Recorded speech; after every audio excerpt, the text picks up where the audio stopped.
आप यहाँ शहंशाह? माफ कीजिएगा जोधा बेगम, हम दिन भर मशरूफ रहते हैं, जरा भी वक्त नहीं निकाल पाते आपके साथ बिताने के लिए। नहीं, बैठिए।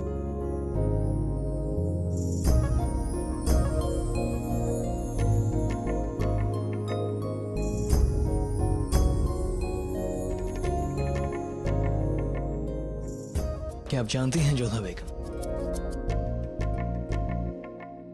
कि हमारे बच्चों के बगैर हमारा दिल नहीं लगता। हम चाहे कहीं भी हों, कुछ भी कर रहे हों, लेकिन हमारा दिल यहीं रहता है, हमारे बच्चों के पास। अच्छा, संतानों के विषय में इतना सोचते हैं, और संतानों की माता का क्यों? अब जब हमारे बच्चे आपके पास हैं तो हमारा दिल भी आपके पास ही है। शहंशाह, आप सीधे सीधे कह नहीं सकते कि आपको हमारे साथ समय बिताना भी अच्छा लगता है? तो अभी कह देते हैं कि हमें आपके साथ वक्त बिताना अच्छा लगता है। पूरा एपिसोड देखिए ZEE5 पर। हमेशा हमें सताते क्यों रहते हैं? क्योंकि सताने के बाद आपको मनाने का मजा ही अलग है।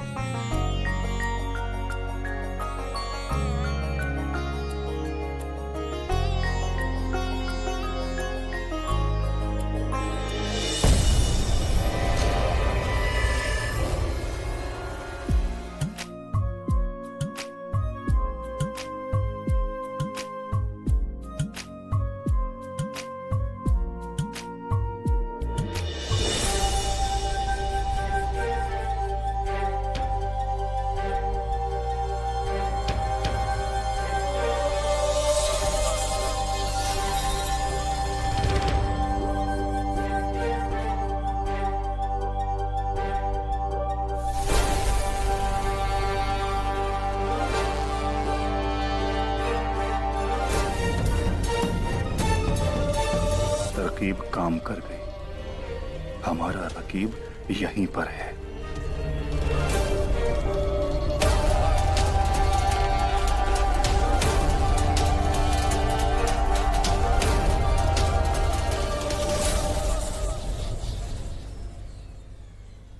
क्या हुआ शहंशाह?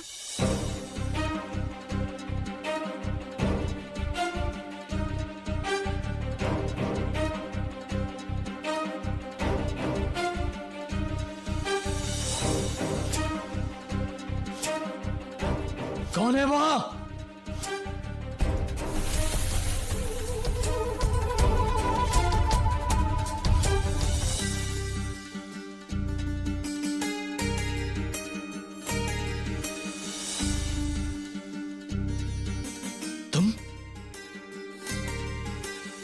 तुम यहाँ?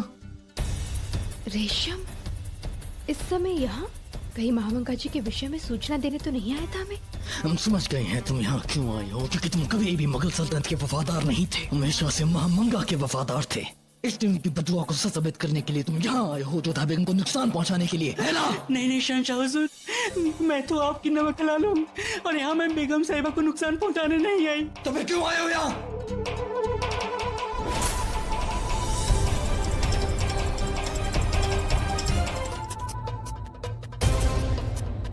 शहंशाह आप खुदा हमें माफ कर दीजिए। शहंशाह हमें माफ कर दीजिए। हमें लगा कि इस गद्दार का कोई साथी है जिसे हमने कत्ल कर दिया है।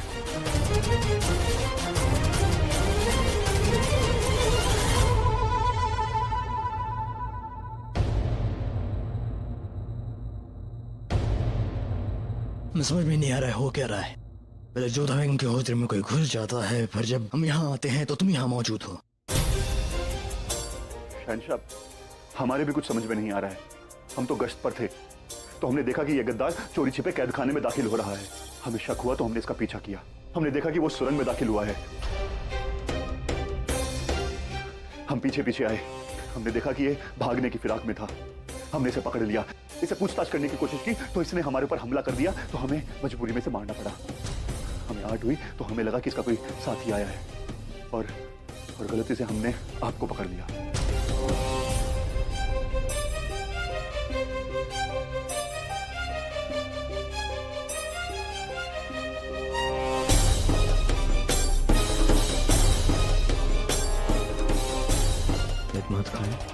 हुक्म शहंशाह।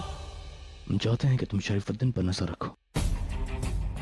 वो जरूरत से ज्यादा वफादारी दिखा रहे हैं, और वफादारी दिखाने और वफादारी निभाने में बहुत फर्क होता है। हम नहीं चाहेंगे कि वफादारी दिखाकर ये गद्दारी करे, इसलिए हम देखना चाहेंगे कि क्या ये वाकई हमारा वफादार है या सिर्फ वफादारी दिखा रहा है। मगर शहंशाह, शरीफुद्दीन साहब खुद उस गद्दार को पकड़कर उसका कत्ल कर दिया। और इसी बात से हम परेशान हैं कि शरीफुद्दीन ही क्यों, कोई और क्यों नहीं। और रात के उस वक्त शरीफुद्दीन ही क्यों उस जगह गश्त लगा रहे थे।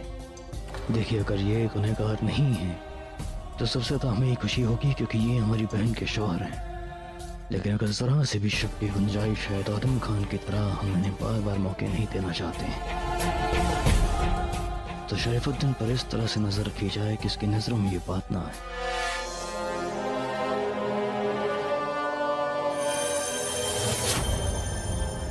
जलाल की नजरों में तुम्हारे लिए शक पैदा हो गया है।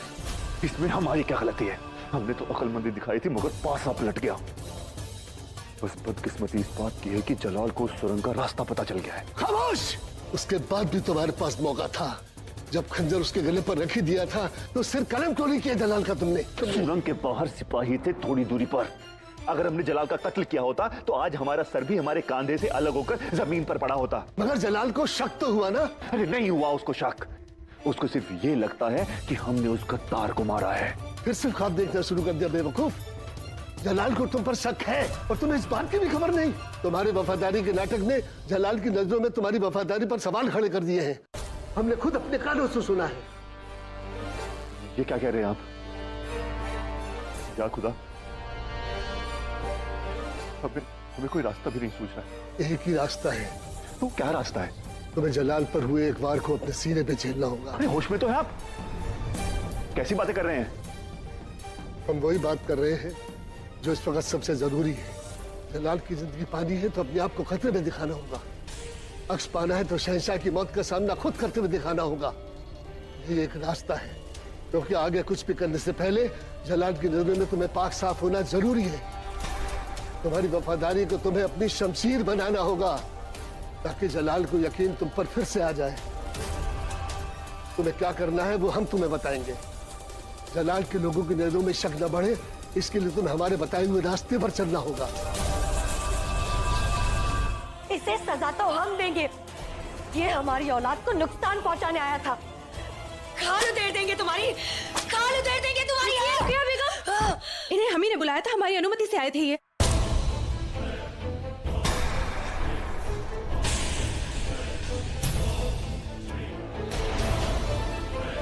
मगर क्यों? बताइए जोधा बेगम, ये आधी रात को ये आपसे बात करने क्यों आया था?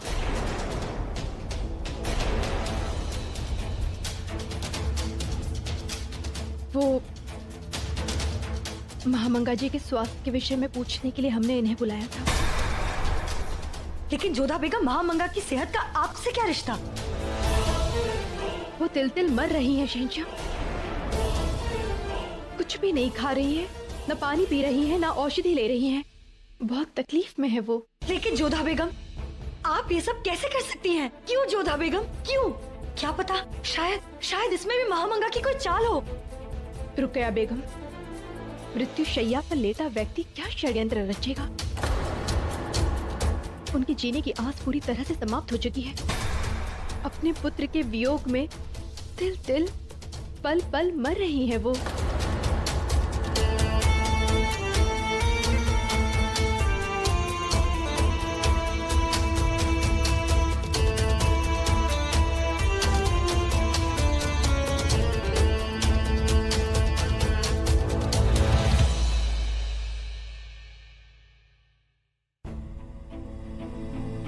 देखा आपने जोधा बेगम, महामंगा ने यहाँ ना आते हुए भी अपना काम कर ही दिया।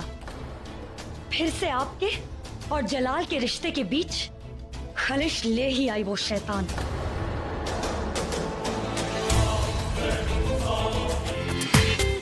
पूरा एपिसोड देखिए ZEE5 पर।